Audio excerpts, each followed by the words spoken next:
Muy buenas noches, mis queridos hermanos. Perdonen la tardanza, pero no entraba la señal. No obstante eso, estamos aquí y queremos decir junto con esa oración de los tiempos de Moisés que Aarón dijo: que el Señor te bendiga y te guarde, que el Señor haga resplandecer su rostro sobre ti, que el Señor tenga de ti misericordia.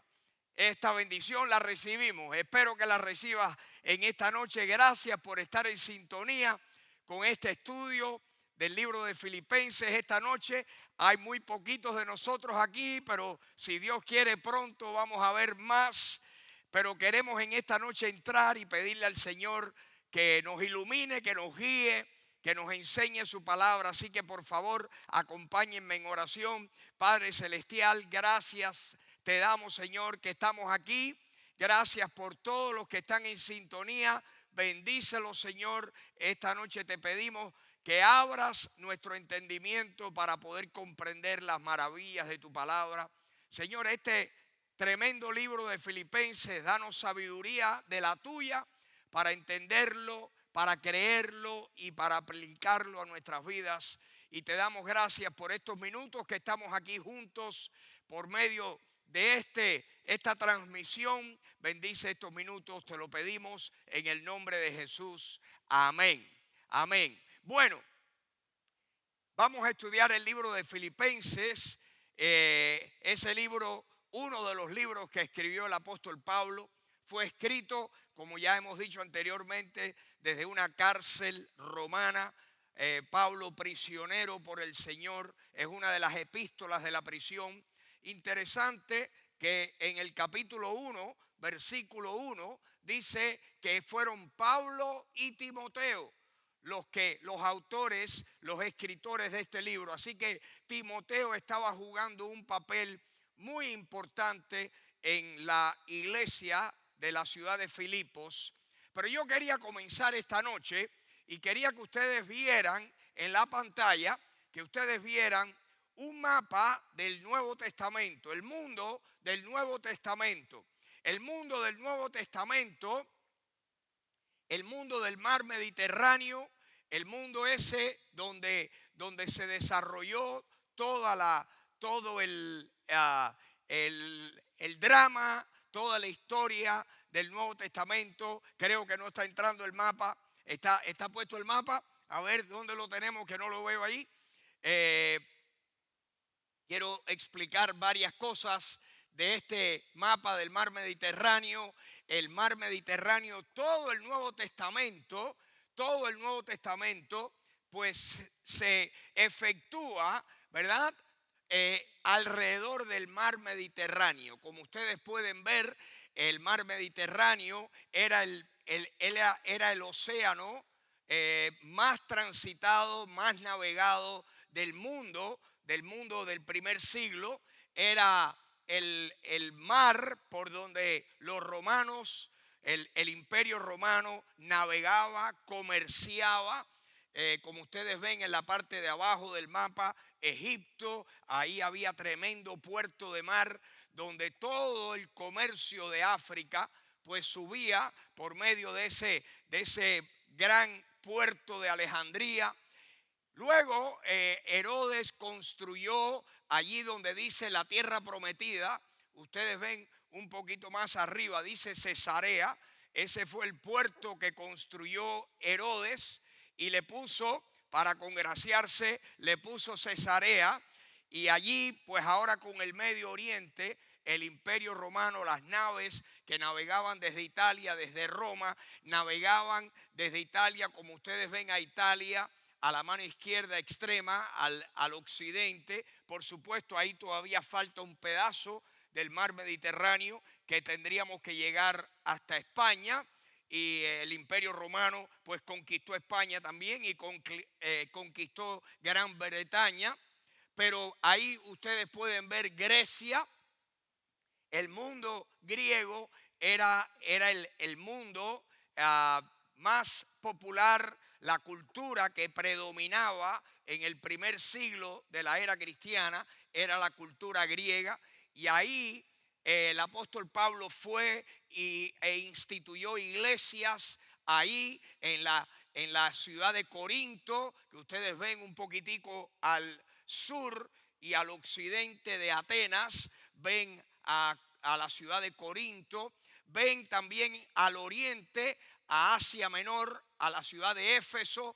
Todo ese mundo del norte del mar Mediterráneo, fue el mundo que fue alcanzado con el evangelio inicialmente. Ahí llevó el Señor al apóstol Pablo. El apóstol Pablo dio tres viajes misioneros a toda esa región del mundo. Salió de Siria, de Antioquía, y de allí pues navegaron o por tierra fueron hasta otros lugares, hasta Derbe, hasta Listra. Luego pasaron a Macedonia en el segundo viaje. Ustedes ven donde dice Macedonia, arriba de Grecia. Allí ven un puntico debajo que dice Filipos. Esa es la ciudad que existía. Era una ciudad importante del mundo del primer siglo. Era una ciudad importante de Grecia. Macedonia estaba anexada a Grecia. Y bueno, a esa ciudad llegó el apóstol Pablo, y qué interesante que su historia la comenzamos a leer en Hechos capítulo 16, donde el apóstol Pablo recibe una visión de un varón macedonio que los llamaba y les decía: vengan acá a ayudarnos. Y entendieron Pablo y los que viajaban con él que el Señor les estaba abriendo una puerta, los estaba llamando específicamente para ir a donde Dios los estaba llamando. Y dicho sea de paso, gran lección para nosotros. Debemos nosotros siempre pedirle a Dios que sea Él el que vaya delante de nosotros, no que venga detrás apoyando nuestros planes, sino que cuando Dios llama, cuando Dios guía, cuando Dios está haciendo algo en algún lugar, ahí es donde debemos nosotros anexarnos, aliarnos al Señor. Eso fue exactamente lo que el apóstol Pablo hizo. Y bueno, en esta noche queremos hablar un poquito donde nos quedamos en Filipenses. Yo quería a manera de repaso, si me dan aquí la pantalla, yo quisiera pues comenzar aquí con el estudio bíblico del libro de Filipenses. Y sabemos que el versículo, el tema principal del libro de Filipenses es una conducta digna del evangelio. El libro de Filipenses está dirigido a una iglesia, a la iglesia de Filipos. Y lo que Pablo les pide es que tengan una conducta como merece a alguien que ha creído el evangelio. Quiero que vean este versículo. Filipenses 1:27, este versículo es un versículo clave. Les dice: solamente les pido que se comporten como es digno del evangelio de Cristo, para que, o sea que vaya a verlos o que esté ausente, oiga de ustedes que están como firmes en un mismo espíritu, combatiendo unánimes por la fe del evangelio. Así que una conducta es la que Pablo le pide a la iglesia de Filipos, una iglesia que comenzó con persecución. Pablo preso, Silas preso, y comenzó con la persecución de los apóstoles, y probablemente esa persecución perduró, y los hermanos que recibieron el evangelio y creyeron en Jesucristo pues también estaban recibiendo persecución de algún tipo. Y Pablo les dice: yo le pido que la vida de ustedes, que ustedes se comporten, que se conduzcan como es digno del evangelio de Jesucristo. Así que creemos que este es el principio clave, el tema principal. El versículo principal, el versículo clave en todo el libro de Filipenses, que es un libro muy corto, tiene 4 capítulos nada más, es este, Filipenses 1:21, donde Pablo, en el capítulo 1, Pablo habla de él y cómo Pablo, guiado por el Espíritu Santo, le habla a los filipenses y a usted y a mí también. que él vivía una vida digna del Evangelio. Y esto es una demostración de eso. Pablo dice, para mí el vivir es Cristo y el morir es ganancia. En el capítulo 1, interesante que Pablo utiliza su testimonio como la base para lo que les pidió a ellos que hicieran. Él estaba viviendo una vida digna del Evangelio de Jesucristo y este versículo lo comprueba sin lugar a dudas. Para mí el vivir es Cristo y el morir es ganancia. La frase más repetida en el libro de Filipenses es el Evangelio. Se repite esa frase, el Evangelio, 8 veces en los 4 capítulos de Filipenses. Ahora, nosotros nos quedamos la semana pasada en este versículo 12 del capítulo 2. Y yo quiero leer con ustedes el versículo 12 y el versículo 13 primero. Estos dos versículos están unidos. Dice, por tanto, amados míos, como siempre ustedes han obedecido, no como en mi presencia solamente, sino mucho más ahora en mi ausencia, ocúpense en vuestra salvación con temor y temblor.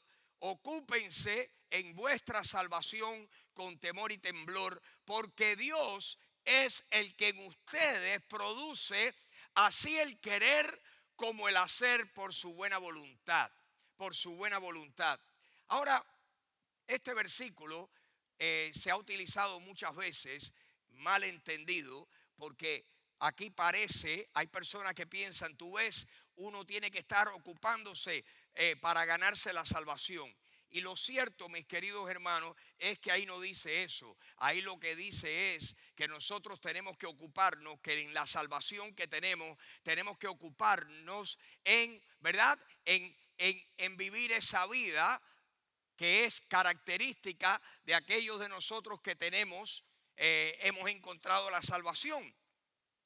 Y esta noche, y más que eso, quiero que vean lo que dice aquí. Dios es el que produce en ustedes así el querer como el hacer. Y yo digo lo siguiente, de nuestra salvación se ocupa Dios. En nuestra salvación nos ocupamos nosotros. En otras palabras, Dios se ocupa de que nosotros estemos en sus manos, de que nosotros estemos salvos.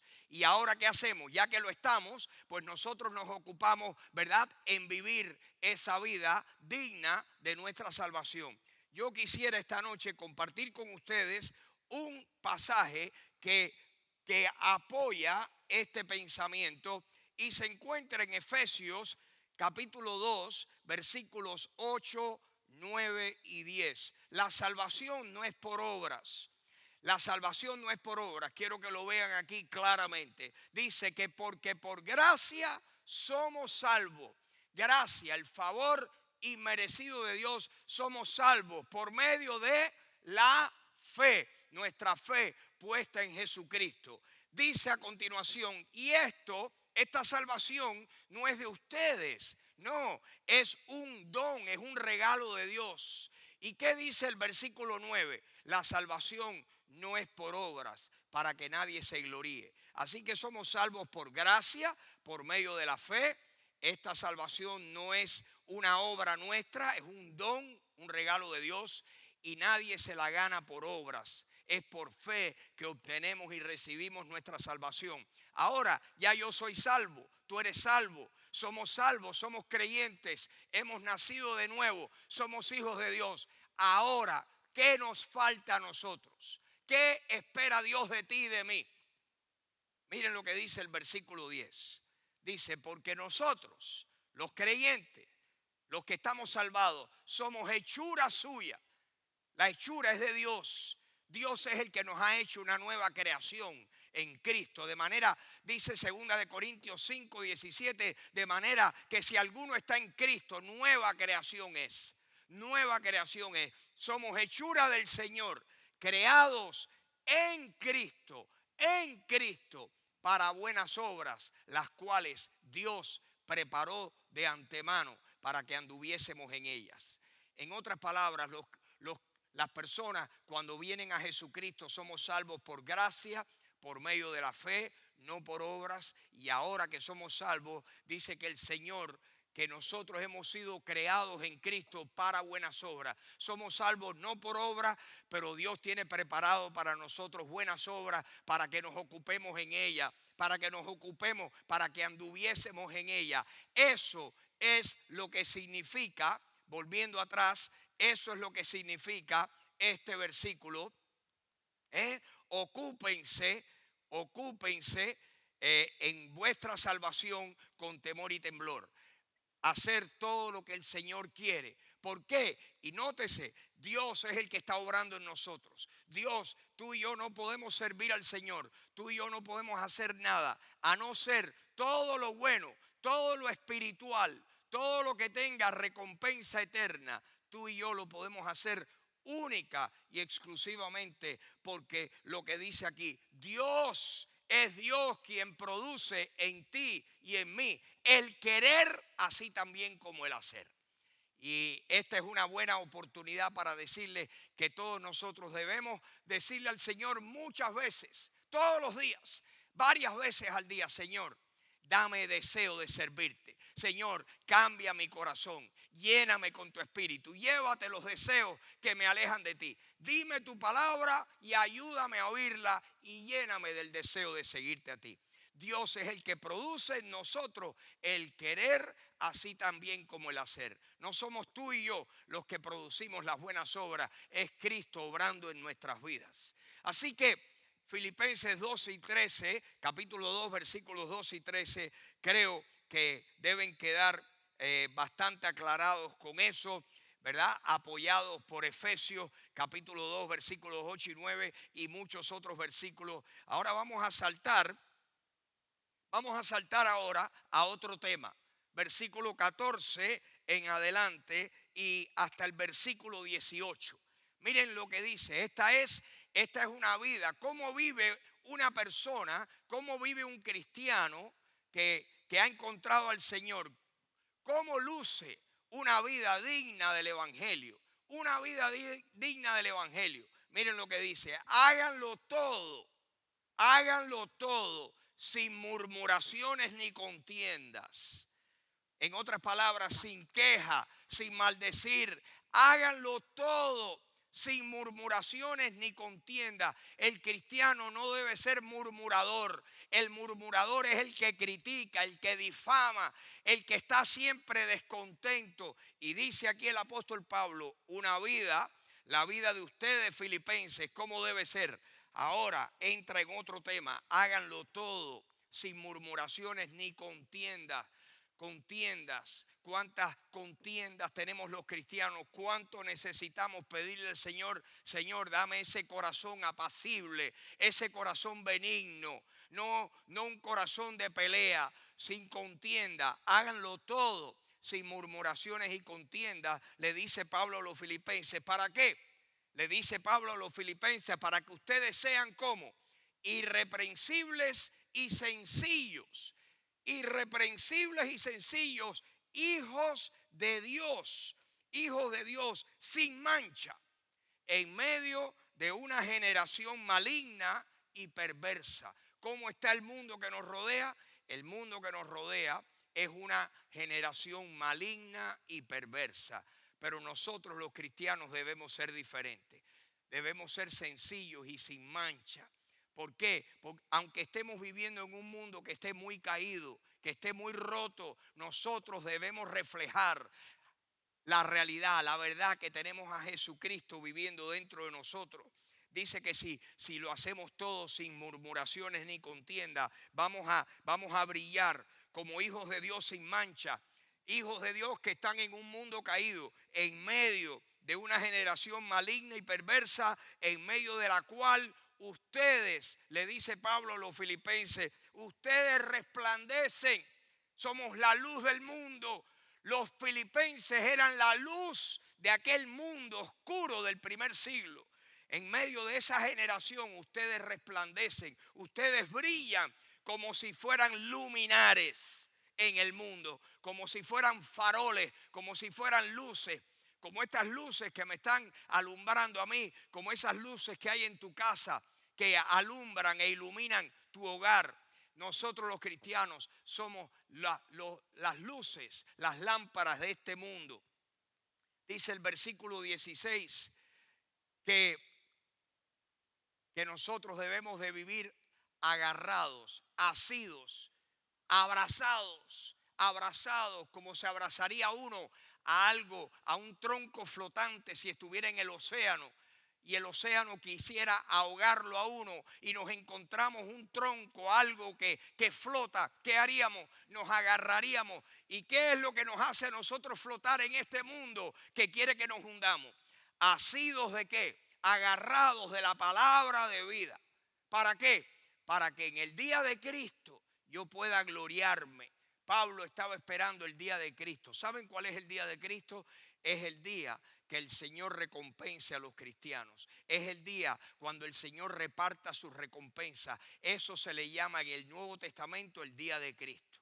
En el Antiguo Testamento el día de Jehová era un día de castigo. Era un día de castigo para el mundo. El día de Jehová es completamente diferente al día de Cristo. Nosotros lo que estamos esperando es el día de Cristo, cuando nos encontremos con el Señor y el Señor nos lleve allí a darle las recompensas a sus hijos por haberlos servido. Y dice Pablo, yo quiero en el día de Cristo, yo quiero gloriarme de que yo no corrí en vano, de que esa iglesia que yo fundé en Filipos y la iglesia que fundé en los otros lugares, no trabajé en vano.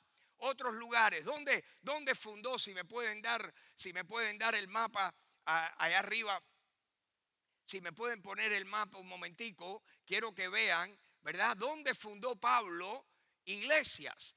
Fundó iglesias en Éfeso, fundó iglesias allá arriba en Macedonia, en Filipos. De Filipos se fue para Tesalónica, de Tesalónica en el segundo viaje que dio, de Tesalónica, que está un poquito encima, no se ve aquí en el mapa, pero la ciudad de Tesalónica está allí donde dice Grecia, un poquito arriba. De Tesalónica fue para Atenas y en Atenas predicó, la capital de Grecia. De Atenas fue a Corinto y allí sí fundaron tremenda iglesia. Así que todo ese mundo alrededor cercano al mar Mediterráneo, pues fue alcanzado por los cristianos y allí establecieron iglesias. Bien, ahora dice el versículo 17, si me pueden poner el 17 aquí. El versículo 17,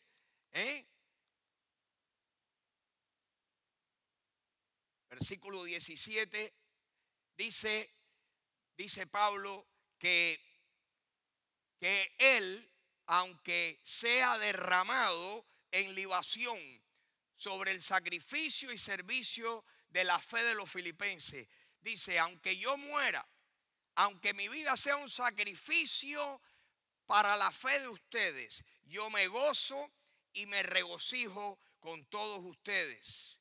Versículo 18, asimismo, gócense y regocíjense también ustedes conmigo. Gócense y regocíjense ustedes también conmigo. Así que, mis hermanos, esa es una vida digna del Evangelio. Ahora, yo quisiera pasar a los versículos 19 y 20 y unos cuantos versículos más, porque aquí el apóstol Pablo comienza a hablarle a los filipenses de uno de sus ayudantes, quizás su ayudante, el ayudante más cercano a su corazón, el discípulo llamado Timoteo. Yo quisiera hablar un minuto de Timoteo y darle una pequeña reseña biográfica de Timoteo. Miren lo que dice aquí en el versículo 19. Recuerden, ya Timoteo había estado allí con Pablo. Ahora Timoteo estuvo con Pablo en Filipos, pero ahora estaba con Pablo en Roma. La carta, la epístola a los filipenses comienza diciendo así: Pablo y Timoteo, siervos de Jesucristo. Así que la epístola iba dirigida a los filipenses por medio de Pablo y de Timoteo. Miren lo que dice ahora el versículo 19. Le dice a los filipenses: yo espero en el Señor Jesús enviarles pronto a Timoteo. Así que Timoteo estaba con Pablo en Roma y Pablo esperaba pronto enviarlo a Filipos. ¿Para qué? Para que yo también esté de buen ánimo al saber de vuestro estado. Imagínense, mis queridos hermanos, que el mundo del primer siglo, los viajes eran muy largos de tiempo y oír noticias de un lugar o de otro tomaba semanas o meses de que alguien fuera en barco o a pie, regresaran y dieran noticia. Una carta era enviada de esa manera y Pablo desde Roma, estaba preso en Roma, le dice a los filipenses: yo espero muy pronto enviarles a Timoteo. Timoteo es un joven muy especial, como vamos a ver aquí. Dice el versículo 18 y 19 que Timoteo muy pronto se le iba a ser enviado. Pero miren lo que dice el versículo 20. Dice aquí: pues a ninguno, dice Pablo, tengo del mismo ánimo y que tan sinceramente se interese por ustedes. Pablo tenía un amor, Pablo tenía un peso, una carga especial por los filipenses. Dice: no hay ninguno que se interese tan sinceramente por ustedes, así que por eso se los voy a enviar. ¿Qué clase de joven, qué muchacho era Timoteo? En un momentico les voy a mostrar cómo fue que Pablo conoció a Timoteo. Dice, hablando de Timoteo, Pablo, oigan esto: qué clase, qué comentario de parte del gran apóstol acerca de la vida de Timoteo. Dice, referente a Timoteo: a ninguno, todos buscan lo suyo propio, no lo que es de Cristo Jesús. Pero ya ustedes conocen los méritos de él, de Timoteo, que como hijo a padre ha servido conmigo en el evangelio. La prueba es de que estaba con Pablo en Roma. Timoteo estaba allí sirviendo a Pablo, quizás hasta un preso con Pablo, o era uno de los siervos que iba y le ministraba a Pablo mientras que estaba esperando su juicio allí ante el César. Dice, todos, excepto Timoteo, buscan lo suyo propio. Timoteo es especial. Ya ustedes, filipenses, conocen los méritos de él. Los filipenses ya habían conocido a Timoteo. Versículo 23 dice: así que a este espero enviarles luego que yo vea cómo van mis asuntos, y confío en el Señor que yo también iré pronto a ustedes. Y se piensa, se entiende de que el apóstol Pablo lo pusieron en libertad, y que después de que lo pusieron en libertad fue que dio su tercer viaje allí a Filipos.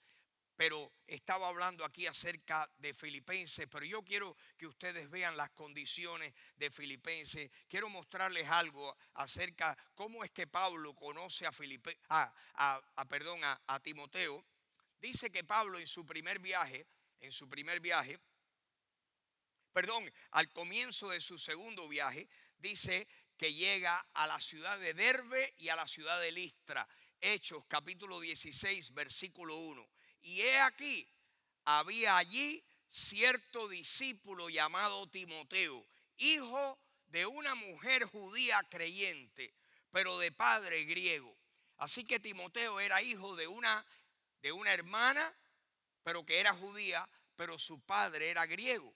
Así que Timoteo, ¿verdad?, tenía las dos culturas. No era judío 100%. Su madre era judía y creyente. Su padre era griego. Y dice que era un discípulo que Pablo conoció cuando llegó a Derbe y a Listra. Y quiero que vean lo que ocurrió.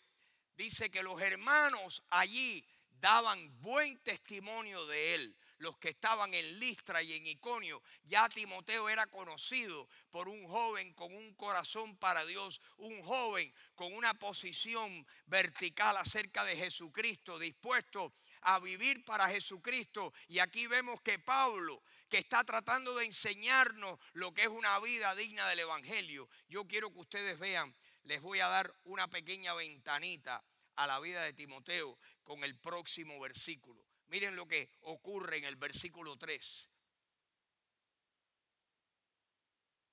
Dice que Pablo quiso que Timoteo fuera con él. Pablo dijo, quiero invertir mi vida, quiero que este joven ande conmigo, quiero que este joven, quiero disipularlo. Veo la madera, el corazón que tenía, el carácter que tenía, el buen testimonio que tenía. Y ahora Pablo lo recluta, lo invita a que continúe en los viajes misioneros con él. Imagínense qué privilegio viajar con Pablo, un joven. El problema es que Timoteo era de padre griego. Timoteo no tenía la cultura judía. Y Pablo, a donde primero iba a predicar el evangelio, era entre judíos. Y Pablo sabía que si Timoteo iba con él, iban a encontrar el diablo. Siempre les iba a dar una razón a los judíos para rechazarlos, ¿verdad? Porque Timoteo no estaba circuncidado. La circuncisión era la operación que le hacían al niño judío, varón, al octavo día de nacido. Al octavo día de nacido, Timoteo ya era un hombrecito hecho y derecho.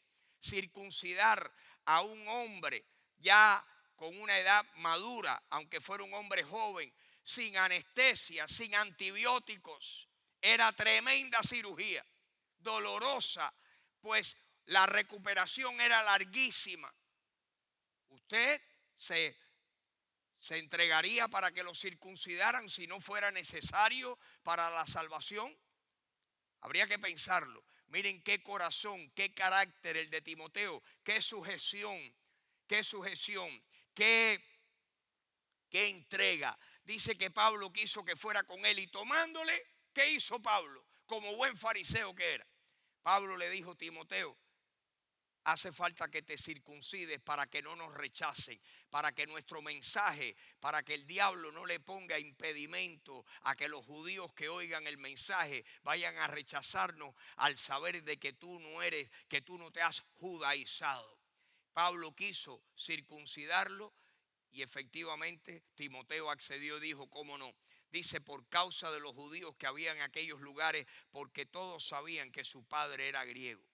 Yo quiero que ustedes piensen la sujeción, la unidad, la lealtad, la entrega, la disposición al sacrificio por causa del evangelio. Eso era lo que tenía Timoteo. Que Dios nos dé en estos tiempos muchos Timoteos. Que Dios nos haga a cada uno de nosotros un Timoteo entregado a sufrir por el Señor, a tener un buen testimonio. Yo oigo cristianos que quieren saber, bueno, ¿y por qué yo no puedo hacer esto? ¿Y por qué no puedo hacer aquello? ¿Y por qué no puedo hacer esta otra cosa? ¿Y por qué yo no puedo hacer una serie de cosas que hacen las personas no cristianas? Bueno, pues mi querido hermano, la razón es porque nosotros tenemos un testimonio. Fue Pablo quien le escribió a Timoteo en Primera de Timoteo capítulo 4 versículo 12. Porque acuérdense que entre los libros del Nuevo Testamento que Pablo escribió Primera y Segunda de Timoteo. Pero en Primera de Timoteo capítulo 4 versículo 12, Pablo le dijo a Timoteo, ninguno tenga en poco tu juventud, que nadie subestime tu juventud. Al contrario, sino sé ejemplo de los creyentes en palabra, conducta, amor, espíritu, fe y pureza. Palabra, conducta, amor, espíritu, fe y pureza. Nadie subestime tu juventud, Timoteo. Timoteo todavía, cuando Pablo escribió Primera de Timoteo, seguía siendo un joven. Cuando Pablo lo conoció era probablemente un adolescente, jovencito en la fe. Su madre creyente, su abuela creyente, y él abrazó al Señor Jesucristo y abrazó la fe de su madre y de su abuela. Y era un hombre íntegro, jovencito, pero tenía un carácter intachable, un hombre sujeto, un hombre entregado, dispuesto a sacrificarse por causa del evangelio de Jesucristo. Que Dios nos haga a todos los que estamos oyendo esto, que Dios me haga a mí como Timoteo, que me dé ese corazón dispuesto aún a sufrir físicamente por causa de la fe en el Señor Jesucristo.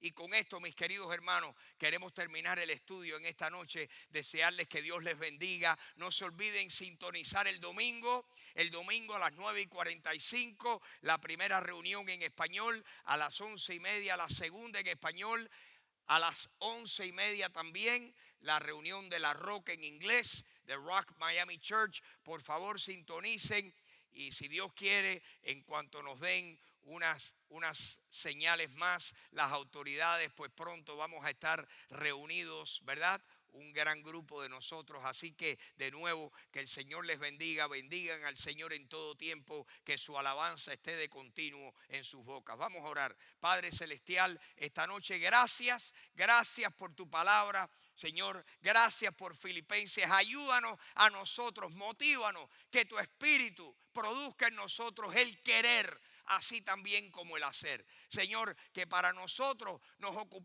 podamos ocuparnos en nuestra salvación, que podamos ocuparnos en esas buenas obras que tú has preparado para nosotros desde antes de la fundación del mundo, para que anduviésemos en ella. Señor, te pedimos que seas tú quien actúe en nosotros, quien produzcas en nosotros el querer, así también como el hacer. Y gracias, Señor, en esta noche por todos los que estamos aquí en sintonía. Bendícenos, bendice esta ciudad, bendice esta nación. Te pedimos, Señor, te pedimos que tu mano no se aparte de los Estados Unidos. Y, Señor, que nos ayudes a vencer este virus horrible, no solamente aquí, sino en todas partes del mundo. Y te lo pedimos, Señor, en esta noche, en el nombre de Jesucristo. Amén.